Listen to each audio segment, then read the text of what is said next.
West Denver. Sleep deprived and heavily caffeinated. All right, let's do this then. This is the Jeff and Bill Show. I don't agree with that. They don't always agree, but hey, at least they have coffee. Coffee. And each other. I love you, man. God help us. I want to bless him. We need all the help we can get. Now here's Jeff Hunt and Bill Thorpe.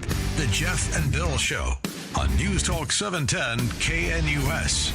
It's 8 a.m. in the Mile High City on this Monday, September 22nd, 2025. Good morning, Denver, Colorado. You've tuned in to the Jeff and Bill Show, News Talk 710 KNUS. I'm your co-host, Jeff Hunt, along with Bill Thorpe, bringing you the freshest insights, hottest takes from the right, left, and center. Coming up after news and comment with Blake Olson, Jarvis Caldwell, the new top Republican in the Colorado House of Representatives, is going to join us. He's got a group he's got to pull together and lead. What's his agenda going to be? Can he turn things around in Colorado? He's going to be out there raising money, recruiting candidates, trying to take on the radical left that controls the Colorado state legislature. Yeah. Can he do it? And what's his vision? Yeah, is this going to be one of those ranching things where he's got to drive the cattle and make sure everybody's going in the right direction? Or does he end up being more of a city slicker, that he finds himself maybe a fish out of water, or even worse, like that old Super Bowl ad where they're herding the cats? Is he trying to herd cats? Yeah, we want to know how difficult this job is going to be and the path forward. This will be fun. If you have a question for him, be sure to text us at 720-819-5115, 720-819-5115. Now it's time for news and comment with Blake Olson. Blake Olson. Blake Olson, news and comment.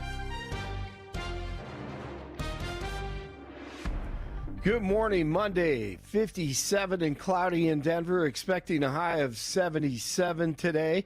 This portion of the news sponsored by Pastor Camp Heating and Air Conditioning at 303-777-1234 to learn more about special savings opportunities on Lennox equipment. Our top story. Father, forgive them, for they not know what they do. That man, that young man, I forgive him.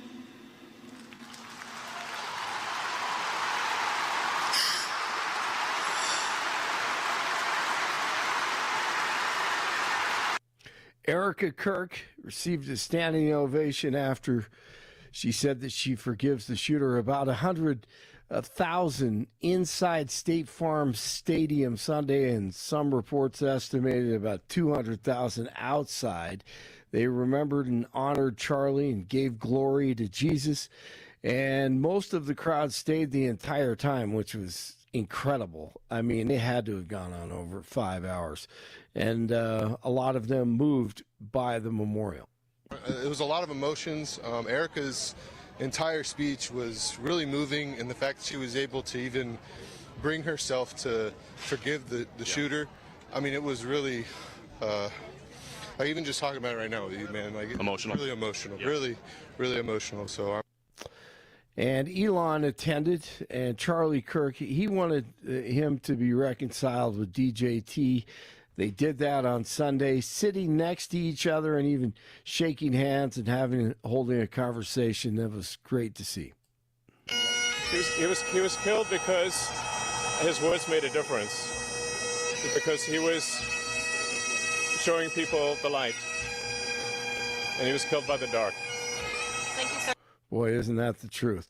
DJT on Air Force One asked about transgender and the connection with transgenders and mass shootings recently. Charlie's killer lives with a guy who's transgender.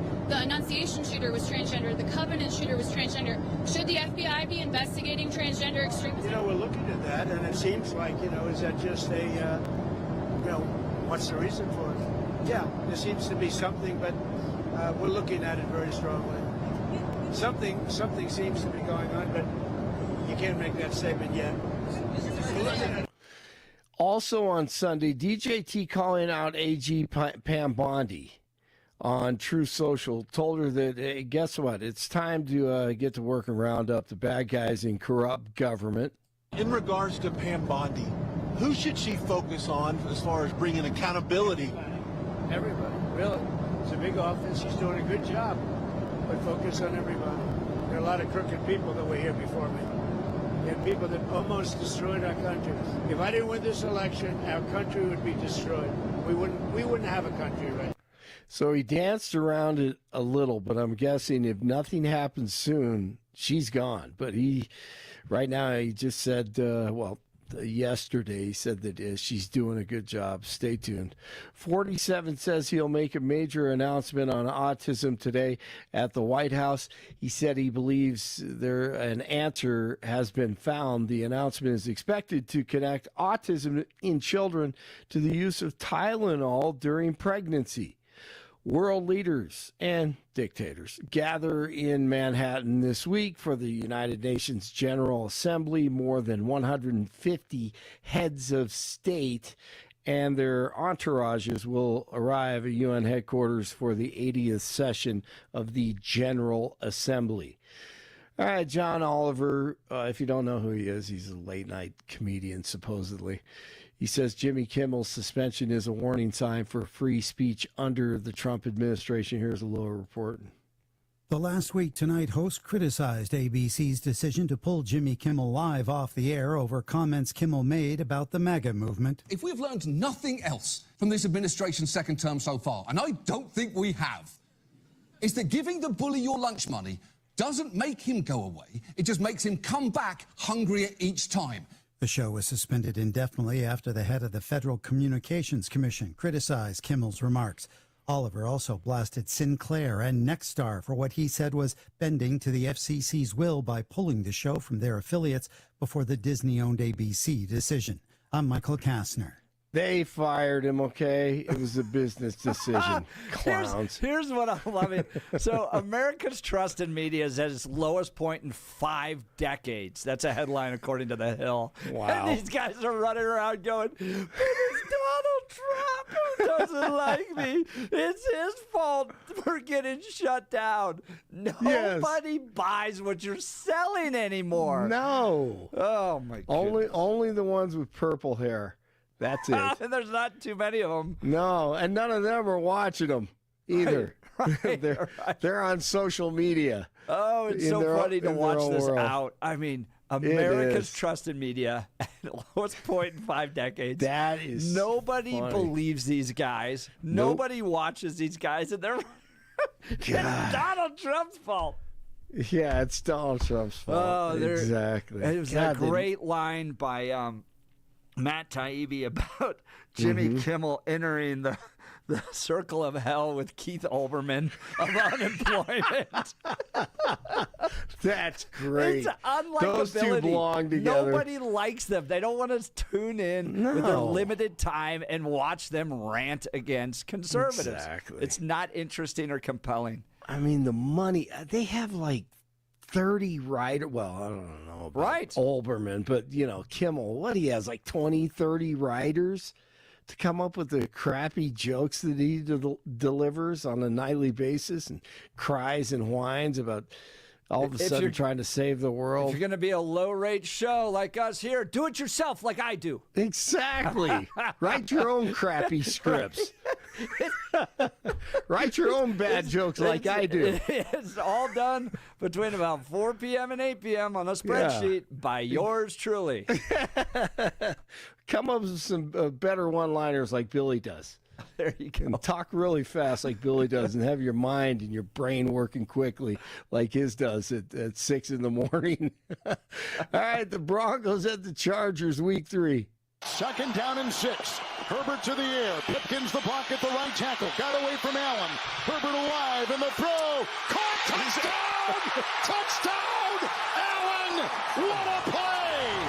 Oh, and that really was the winner. That tied the game. What Herbert did there looked like John Elway. That was incredible. Getting out of the pocket and rolling out, scrambling out to the left, and then squaring his shoulders and firing it to the end zone. And this was the icing on the cake for the Chargers. Got it. 23-20. Zeros on the clock. It's over, and the Chargers remain unbeaten. And the Broncos fall to 1-2. They've got to turn it around here quickly. Or do they? Because there are 17 games in the season, so it's still very early. Former CSU star Torrey Horton. Left-footed punter booms one down the field. Good punt. Driving Horton all the way back to his 6-yard line. Horton on the return at the 20, right up the middle to the 30. Now Horton to the outside. Torrey Horton down the sideline. And it's a touchdown. 95 yards. Wow, he is having a season so far. 54 in Parker, 55 in Broomfield, 57 in Denver. Jeff and Billy continue. Blake Olson, News Talk 710 KNUS. Your 710 5-day forecast. We're going to start off our day with some sunshine, and then as we get through the afternoon, clouds will pick up with afternoon showers and scattered thunderstorms. Highs today will be in the mid-70s. Cloudy, rain likely tonight, continuing Tuesday. Could be heavy at times. Lows in the upper 40s. With clouds tomorrow, may not make it out of the mid-50s. Mid-40s with showers winding down Tuesday night. More sunshine Wednesday. Weather brought to you by L&L Heating and Air Conditioning. For quick, trustworthy, dependable service, call 720-851-1691 or visit them online at besteverhvac.com. Meteorologist Dawn Watzel in the 710 KNUS Weather Center.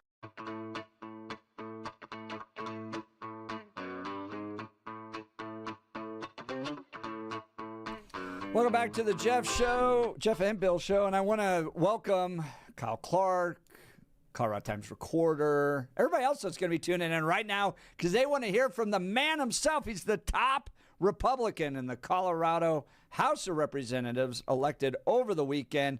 Friend of the program, Representative Jarvis Caldwell. Good morning, sir. Welcome to the Jeff and Bill Show. Yeah, good morning. Congratulations. Gentlemen, I really appreciate you having me. Thank you. So let's talk first your district. You represent parts of unincorporated El Paso County, the Air Force Academy, Black Forest, Glen Eagle, Monument, Palmer Lake, Woodmore. Did I get that right? That's kind of your area? Yes, sir. You can't forget Falcon either. There you go, Falcon. So let's dive into the vote. How did it go? I believe it was over the weekend. Discussions. How do you feel coming through and now being the new minority leader for the Colorado House of Representatives? Yeah, well, I appreciate it very much, and I appreciate all the House Republicans for putting their faith in me. And, I got started right away within about an hour or two after the vote Saturday morning. I was with the state party chair, Berta Horn, and I was with the chair of the Young Republicans, Josh Sonnenberg, and we were shooting automatic machine guns down here in Colorado Springs and talking about how we're going to win next year. And later that night, I was with the Libertarians, with CSSA at an event, and we were talking about how we can work together on the things we don't agree with. So we're not going to waste any time here because we have elections to win next year, and that's what we're going to do. That's Representative Jarvis Caldwell. He's the new House Minority Leader. Now, I did see some posts coming from other members of the Republican caucus saying that they're frustrated. They may need to even form a new caucus. Brandy Bradley saying that. Have you had a chance to talk to Brandy Bradley, or what's your message to her to win her over and build unity within the Republican Party? Yeah, I saw the post from Brandy, and I'm sure everybody's aware now. Brandy's son is in the hospital, had a horrible accident, and I went by there last week and prayed with her family, and I hope the best for her here, but I haven't had a chance to talk to her. I have not wanted to bug her while she's at the hospital with her family and her son's recovering. And obviously, we hope for a speedy recovery, but we will have those conversations soon. What's your message to Republicans like her? We've watched, the Republican caucus in the past have frustration, division, votes of no confidence, for instance. How do you bring unity in a sometimes fractured caucus? Yeah, for sure. So in some capacity or another, I've served under 3 different minority leaders. I was an aide before. I was a communications director under Mike Lynch. When I was an aide, it was Hugh McKean.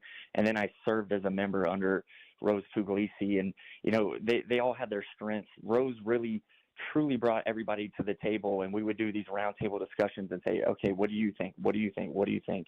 And then whoever the caucus felt had the best idea, that's what we went with. And nothing's going to change about that because I don't know everything, and so I want the opinions from everybody. And so, things get hectic during session, but we're all on the same page, and we all pretty much have the same beliefs. And so it's just kind of the strategy maybe where we differ at. But, that's something we can get over quick. We did really, really good this past session and special session, and we're going to continue to do that. That's Representative Jarvis Caldwell, the new House Minority Leader. I know some other people were in the running. What do you think it was about your leadership in particular that got you the votes? Well, the other two candidates that were running, Representative Ken DeGraff and Representative Larry Don Sukla, are I consider really good friends. And so I think maybe what put me over a little bit, we're in a moment right now with what happened with Charlie Kirk, and the whole world is waking up, frankly. And, I'm just a couple years older than Charlie Kirk, and I think members really feel like I can capture that momentum and bring it in the next year into the election, because it's going to take everything we have in order to capture this moment and really turn it into numbers and turning out votes to actually make some changes here. I want to pivot now to talk about your vision for the caucus, particularly as it relates to the Democrats. Democrats with a near supermajority in the House. Republicans were able to get some votes. I'm a Republican, able to get some seats back, so it wasn't a supermajority anymore. You're going to go into a legislative session. They are very progressive. You have one member proudly proclaiming to be a member of Antifa. What's your vision? How do you combat what they're doing to the state of Colorado? Yeah, so, the number one thing is hold the seats that we won under Rose Puglisi, the 3 seats, and then flip more seats, at least 3 or more seats. Because the reality is we're not gonna stop this bad legislation until we start changing our numbers. And what that does, even if we're not in the majority, these 7-4 committees, where there's 7 Democrats and 4 Republicans, what that does is it all of a sudden changes it to 5-6.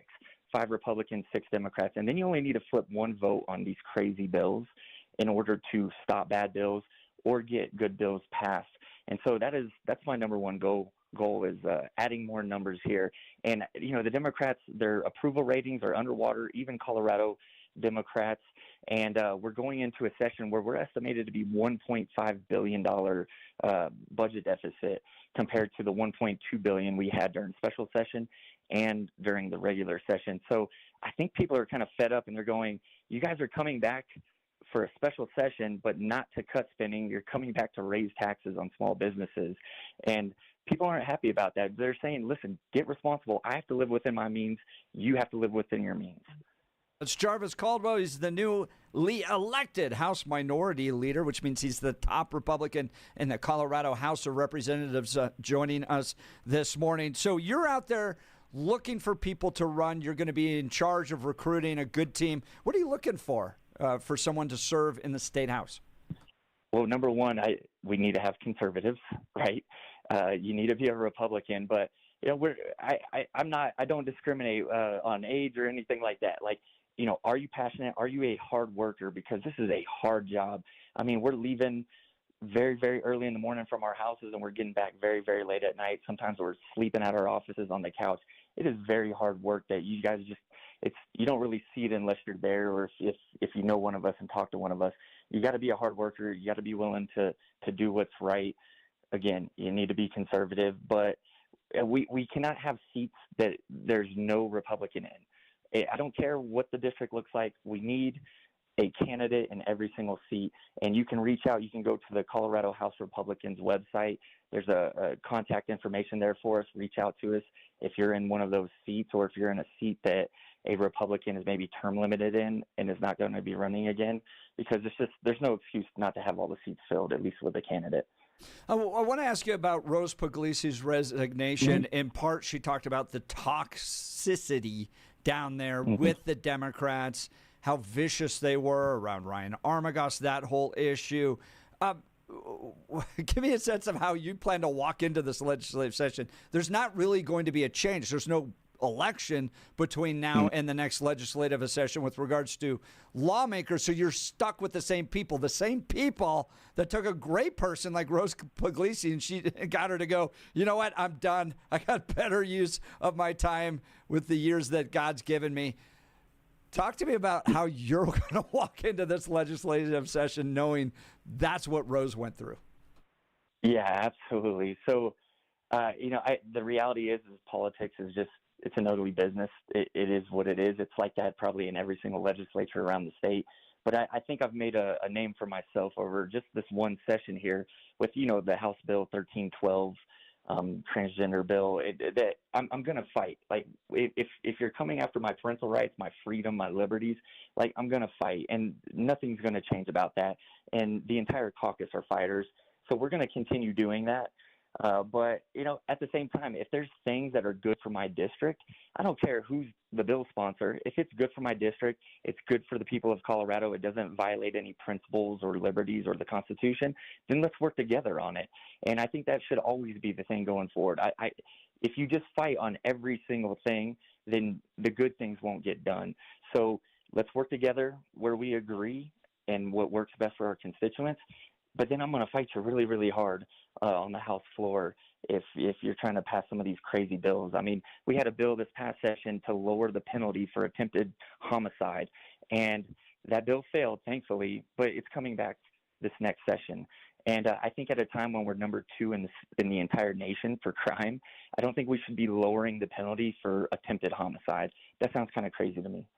I think you're exactly right. That's Jarvis Caldwell. He's the top Republican, the Colorado House of Representatives, what's called the House Minority Leader. Let's talk about the crazy that's there. For instance, this past week, Donald Trump saying he's going to designate Antifa a terrorist organization. Now, it's nothing much more legally than Donald Trump designating it. If anyone's a member of Antifa, they would have to be prosecuted through traditional criminal statutes. But 2 days after that, Lorena Garcia goes on Blue Sky and says, I am Antifa.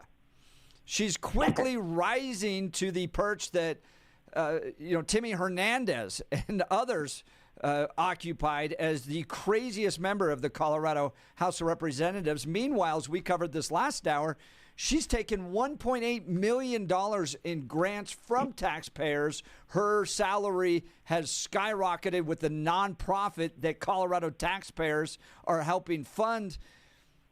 Talk to us about the crazy that is on the Democrat side. I mean, you're having to combat people that are affiliating themselves with terrorist organizations. What do you do? Right. Yeah, so I know Lorena well because we serve on judiciary together, and she's the co-sponsor or the prime sponsor of a lot of the worst bills that we've seen during the session, one of them being House Bill 1312. Just first and foremost, I am fully in support of President Trump designating Antifa as a terrorist organization because that's what they do. They terrorize communities. I mean, we've seen it in Denver. We've seen it in Colorado Springs. Like, these aren't peaceful protesters. They're out there wearing their black bloc that they call it, and they're throwing rocks at cops and fireworks, and they're, smashing windows. Like, they're absolutely a terrorist organization, so I fully support that. I saw Lorena Garcia's post about I am Antifa. I don't know what comes of that. I did see a follow-up post where she's saying, well, of course I'm anti-fascist. Everybody should be anti-fascist. So she was kind of backtracking or kind of, just being coy with it. But so I don't know what comes of that. But that's the kind of ideology that is growing at the Capitol, right? We're getting more and more members who are members of, like, the Democrat Socialists of America, right? I'm only 36 years old, but when I was a kid, socialist is a really bad word, and now we have literal elected members who are part of a group called the Socialists of America. And so I really hope Coloradans are waking up to this and just how radical it's getting up there at the Capitol. And, she's not in an unwinnable seat for Republicans. I mean, it is a big point swing, but, like, at a minimum, if you're listening to this and you're a Democrat and you live in her district, you should probably consider running against her because I don't think she represents 90,000 people anywhere in Colorado and has a majority. So, yeah, I'm just going to continue fighting that. All the Republicans are. And we've seen Democrats before be primaried out. Elizabeth Epps, Tim Hernandez. We're in the. I mean, when you're embracing anti-Semitism, and the leaders of the Democrat Party in Colorado are, for the most part, Jewish, not smart. You saw them organize and primary out those extreme anti-Semites. So there is a movement. Democrats could primary Lorena Garcia and put somebody that is not claiming association with a terrorist organization as designated by Donald Trump. Might be a smart move on that part. We're talking with Jarvis Caldwell. He's the House Minority Leader. I want to talk to you about where the voters are in Colorado because, look, brother, you and me right now, I go down to the Bernie Sanders rallies, and I talk to the people there. And, yeah, you have an element of absolute craziness. I mean, I've been kicked in the back. 8 million people watched it online.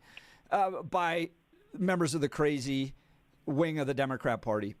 But 30,000 people showed up for Bernie Sanders.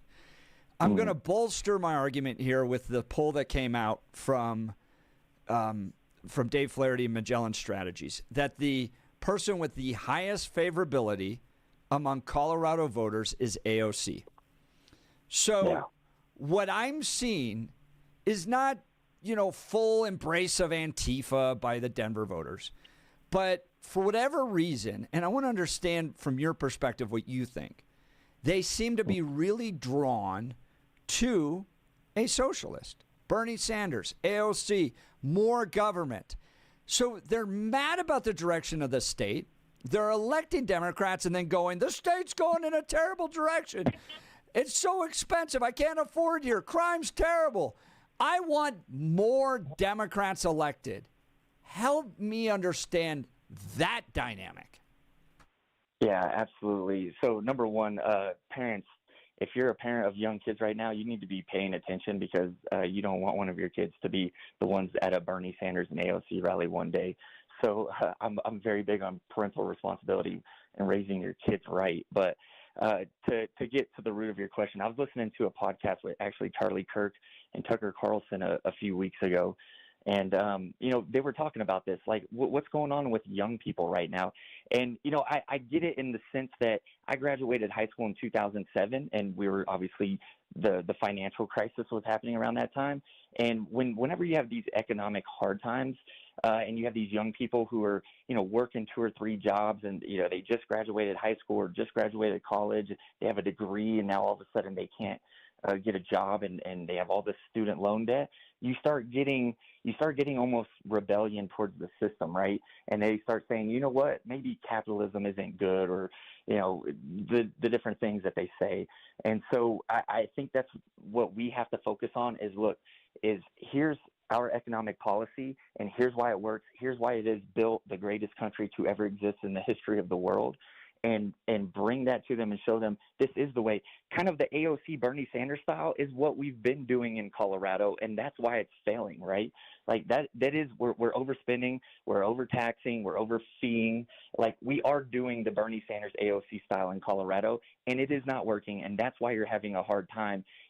We have better ideas.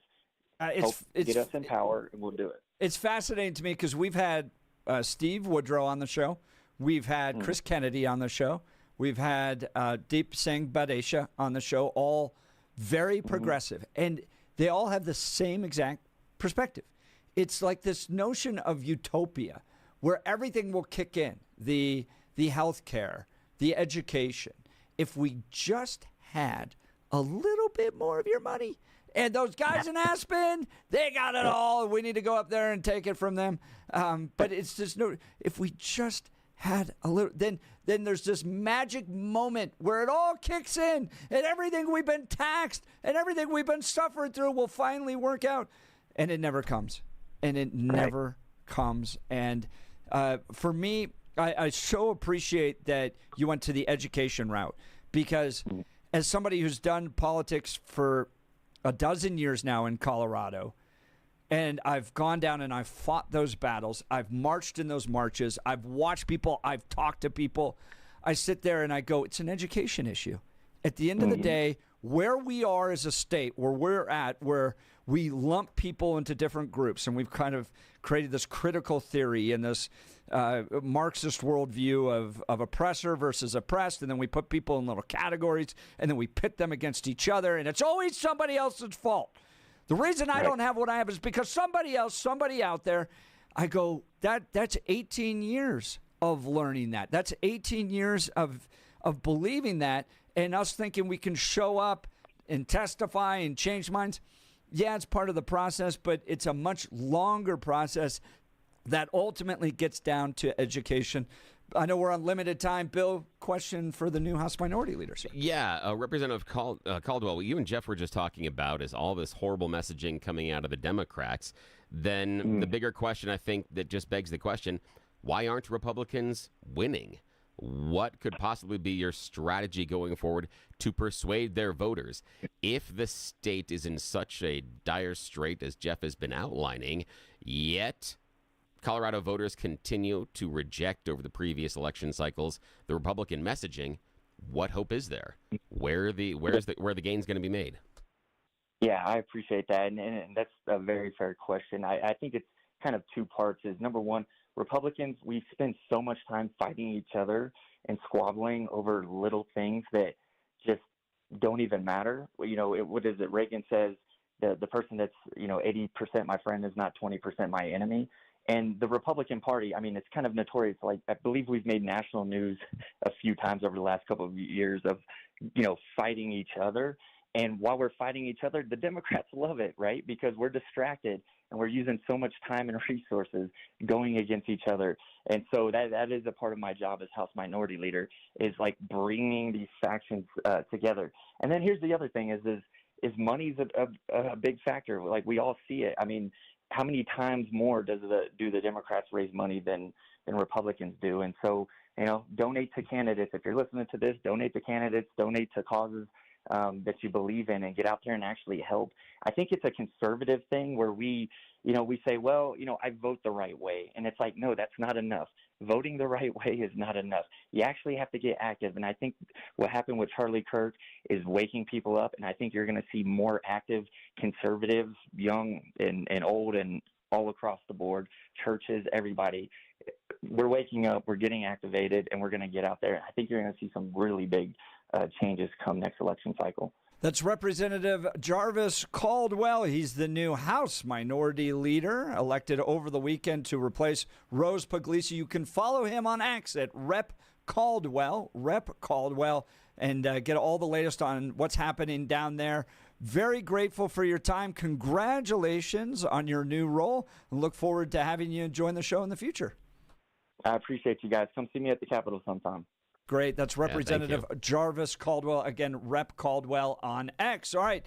What did you think? Give us a call, 303-696-1971.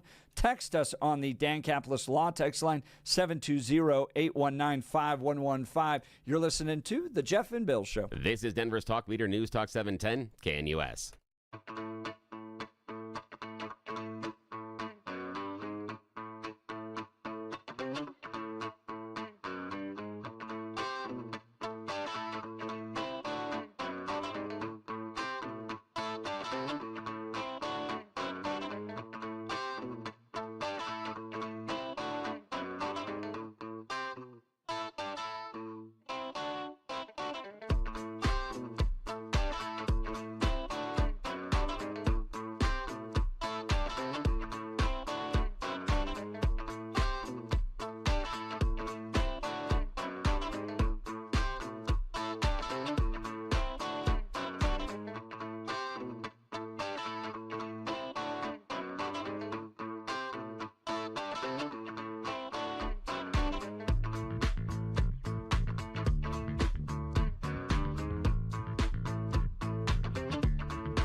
Welcome back to the Jeff and Bill Show, wrapping up a great conversation with the newly elected Colorado House Minority Leader. We've watched a few of them go through that position. They've always been great friends of the show.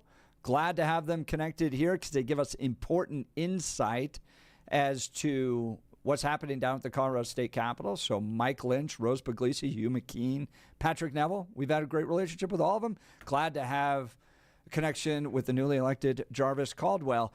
Now, we did ask, or we may end up with Representative Brandy Bradley giving a response maybe tomorrow. We'll have to see. She writes, I'm a grassroots conservative that will not sit idly by while her party becomes complicit with Democrats that are hell-bent on ruining our state. And if that means another caucus needs to form, then I have plenty of time on my hands to do so. Miss Mama Bear is helping her son fight for his life, and I will do the same for the state that he is going to grow up in. Let that be crystal clear to everyone. This is the turning point and a line in the sand that has been drawn. I will not sit back and just watch. And I have a ton of keyboard warriors on my side. Whoa, what do you think, Bill? Gonna need a lot more people at the ballot box on that one. And I think that's the difficulty that I'm hearing, sitting outside of the tent, is the considerable infighting inside the party seems to prevent larger messaging to the persuadable voters. And I think that's a problem. And that's the idea being, a couple of cycles ago, the message was kind of like, is it bad enough yet for you? And the voters in Colorado returned a lot lot of Democrats. So the answer was no. Yeah. That was like the worst election day I've had in a long time. And that was like, well, nope. We had gotten Biden elected, and then, or Biden had gotten elected. I had nothing to do with it. But Biden got elected, and then everything's terrible in the state. And then 2022 comes and everyone doubles down on it. Yeah. And I think, and that's the thing, is that I and this is just some advice from, again, I sit outside both parties because I hate them both, but some advice about messaging and marketing, that if things are so bad, perhaps focus harder on what that messaging and marketing should be. The problem, I think, though, that the caucus has is there is a Grand Canyon of difference between two groups inside the GOP that what they think the messaging is. And I think that's the major barrier right now, is you've got one group that thinks, no, the messaging has to be X, and another group that thinks it has to be Y, and they can't blend it together, when honestly, a blending of the messages probably would be the most effective thing out there, because it probably would tick all the boxes, but they can't get to that. And that's what I think the problem is going to be, is that I don't know how to put it, but the idea being, if you can't come up with persuasive, strong messaging that is going to win over those persuadable voters in Colorado, complaining about the voters in Colorado not listening to your messaging is like advertising your restaurant and complaining that nobody's coming through the door. Perhaps you need to analyze your marketing approach and messaging. That's it. That's all I'm looking at, is how many more people do you want sitting at the table of the restaurant that says GOP on the outside? How many more people do you want to make that choice, that like what you're serving on the menu and want to come inside and at least hang out with y'all for a little while? I'm not saying party registration. I'm saying hang out with you long enough to give you some more control inside the state. What's that look like? Yeah, I don't think it's a messaging thing. I think it's a worldview thing, because In what way? Tell me. Well, I mean, come on. If it's that poll where people are like, oh, the state is terrible, everything's so expensive, more Democrats. If you can't reason through and break out of that, it's not a marketing and messaging thing. Well, because we ran every potential type of Republican. We ran Walker Stapleton. We've ran Heidi Ganahl. We've ran across the spectrum types of Republicans, from deeply conservative Republicans to moderate Republicans. We've tried this messaging, that messaging. It's not a messaging issue. It's not a candidate issue. It's a worldview issue. But I do want to say this. I'm a coalitions guy. You want to get me out of the room, it's the infighting. I'm just not. To me, I'm just not into it. And so I'm going to be a place where Jarvis Caldwell can come talk and Brantley Bradley can come talk. I'm not going to pick sides. It's just I don't do that because my focus is so much more on what the left's doing to the state and the way it's destroying. But I will say this. It's what I say to just about anybody that gets into a position of leadership, whether it's state party chair or House Minority Leader or Senate Minority Leader or whoever it is. Just get wins. That's all you have to do. Focus on getting wins. They don't have to be big wins. They could be little wins. Got a win question school for you. boards, win city councils, win like Danielle Jurinsky is just as important as a statewide races. So put your effort into little races, get wins, get momentum going, get people excited. You'll start to see things turn around. Go Got ahead. a question. If it's not marketing and messaging, how do you get the wins to get you to the goal that you want? How does this little happen? by little. But isn't that also marketing and messaging? If you're going to win at the school board level, if you're going to win at the city council level, that's marketing and messaging. That's where it has to start. I'm just wondering because I look at it is if you're going to get elected, it's going to be marketing and messaging. And you have more experience in this. I'm not necessarily trying to disagree, but what I'm looking at is I want to walk through the how. You've got a lot more experience in this realm than I do.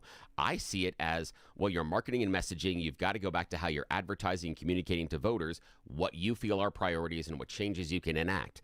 And if that's at a school board level, at a city council level, at a local legislator level, or looking at a national representative, I still come back to it, but that's probably in part because of how I'm wired and a lot of my professional experience. How else, outside of marketing and messaging, then what is the mechanism? Help me understand. So what what had happened in the last 12 years in the state of Colorado was, if we just got our ground game better, if we just made more phone calls, if we just knocked doors, if we just went down and testified and exposed, okay, we would do it better. And so they put their efforts towards that. And 30,000 people showed up for Bernie Sanders. Now, Bernie Sanders does not have great marketing and messaging. I don't think he's that talented of a speaker. You don't go down there and you go, wow, I've really connected well. I would say AOC does. I would say AOC has great marketing, great messaging. I would diverge on that one. Bernie, no, but AOC, yes. But the point being, there's something much deeper than, gosh, we just need better flyers for our candidates. Because that would just be a pure marketing thing. If we just had better flyers for our candidates, we might win. I disagree that better flyers is necessarily better marketing. Better messaging is better marketing. And so by better flyers, I can change my visual representation. I can make them more engaging. I can have you see the message more prominently. But if the message doesn't resonate, I'm still wasting my money printing all of those advertisements. This is an example that I knew a person whose family took over a pizzeria at one point, and the pizzeria was something, I forgot what it was called, but it was something about monkeys and apes and everything else, and their tagline was the idea that no human has touched your pizza. The whole idea that it's been made by primates. Like, that not is certain. So weird. Nobody wants to eat that. Exactly. And and so that's the idea. Is when they were trying to change and redo this. I remember them talking, and I'm a middle school kid at this time, talking about changing the marketing and the messaging about how difficult it has been to get over what the previous owners had created of being a just crap show. And so we have, in your perception, Colorado's created a crap show. How do we change the message of, the really bad pizza place? I mean, isn't it kind of messaging at that point? I think it's taste. Oh, so we just like pineapple on our pizza, huh? Yeah, kind of. Thank you. Appreciate that, my friend. It's like people going, wow, this pizza's terrible. Oh, I'm going to eat more of it. I need more of it. As Janet points out, Colorado's like an addict that hasn't hit rock bottom yet. Now, a friend of mine recently shared this story about where did you talk about that? Going back to try the pizza again, about the fact that there was this Thanksgiving dressing that their friend makes all the time. It's fantastic. And they go over there and the friend's like, something went wrong. It's not that good today. It's not that good. Don't worry about it. And goes and tastes the dressing. It's awful. It's awful. My friend sat down, finished up the Thanksgiving thing, went back and had seconds. And I'm like, why? And they said, well, I thought maybe it tastes better the second time. Nothing changed about it. That is the issue. So that's what I'm hearing you say. Is that right? Yes. Okay. Yeah, Makes sense. and Makes sense. I blame it at the hands of our educators. But that's a longer conversation. All right, let's talk Dan Kaplis. By the way, Dan had a huge victory. Did you see that? Dude, okay, we got to shine him for a second here. We got to talk about this just for a second before we walk into the nice messaging about Dan. We got to give him a little shine here because, damn, dude. Now, this is, I'll let you talk about the details here in a second, Jeff, but this is dealing with the lawsuit that came out of the roller coaster in Glenwood Springs, where the child mine shaft drop.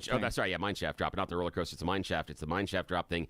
The child was not secured into the seatbelt. Horrible things happened, and there were lawsuits filed. And did Dan clean the clocks of the other lawyers? Yep. Wow. They had claimed that it was a flawless safety record. Dan, through his investigations, was able to prove that it wasn't. And the jury They were hiding stuff. Yep. Yes, they were jury hiding safety finds problems. Glenwood Caverns liable for over $200 million in wrongful death suit. We have told you Dan Caplis wins. And we are honored to have his name associated with this show as a sponsor. I cannot say it enough. Dan Caplis wins. He needs to run for office. Just saying. I've been saying this for years. Dan Caplis wins. He represents us, or he represents your values, okay?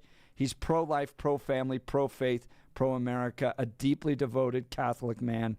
Dan is the son of a police officer and a former seminarian who's dedicated 40 years of his life to helping people hurt in serious motor vehicle crashes.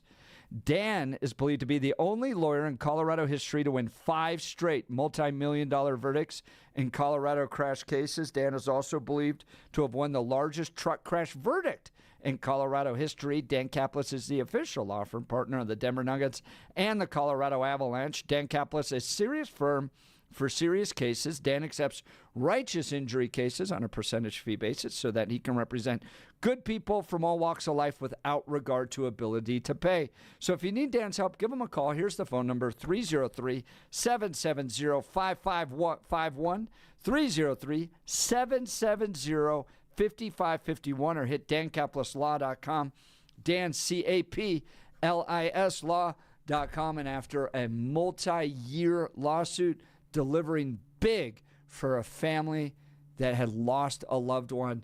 That's the type of guy you want on your team. He sponsors this show. We're proud of him. Congratulations, Dan Caplis.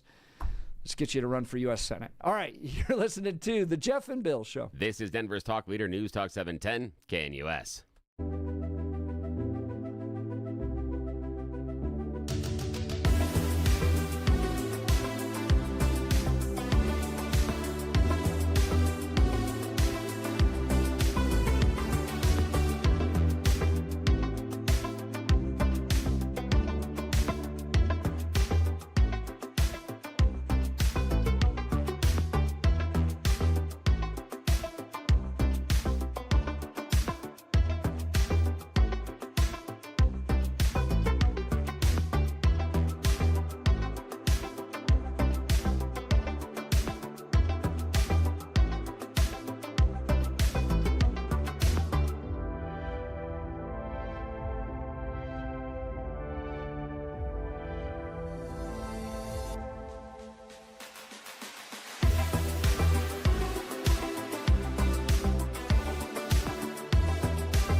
Welcome back to the Jeff and Bill Show. We had a great conversation this hour with Representative Jarvis Caldwell, the new House Minority Leader, about the direction of Colorado. And to my point, Tony with the text message proving it perfectly.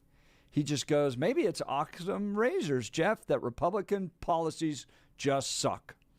My point being, all along, it's an education issue.